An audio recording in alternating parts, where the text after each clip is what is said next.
Magandang umaga mga ka-farmer. Ako nga pala si John Ray at ito ang araw-araw kong buhay sa bukid. Tara, samahan niyo ako sa aking mga gawain. Simula ng araw ko, nag-harvest ako ng masustansyang Madrid cacao para sa aking mga alaga. Para maabot ang mga dahon sa itaas, kinakailangan kong gumamit ng hagdan.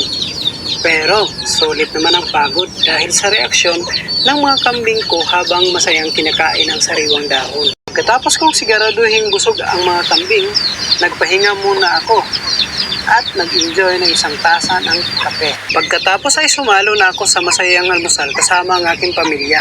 Ang sarap talaga ng buhay probinsya.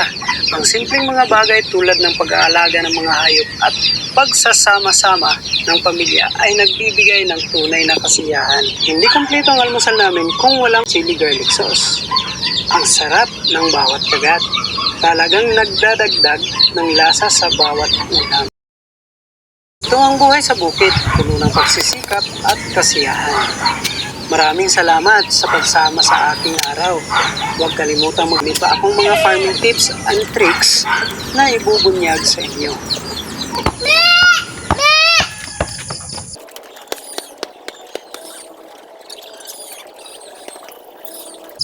Ops, naglabi diha, baby!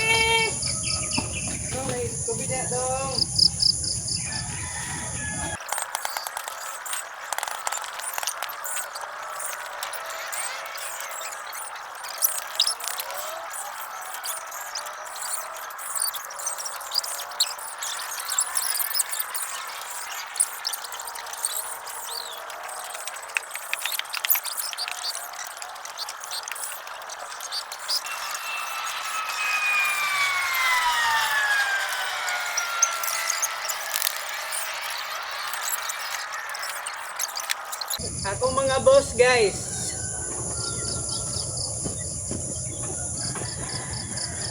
Mga pisa ni guys. Guys, pakita din ako sa inyo ako ang improvise nga holder. Ano siya guys? Kay wala man tayo tripod guys. Wala tayo budget pang palit og tripod. So, ano sa tripod? Tripod no? Wala tayo budget pang palit og tripod guys. So kini atong gigamit.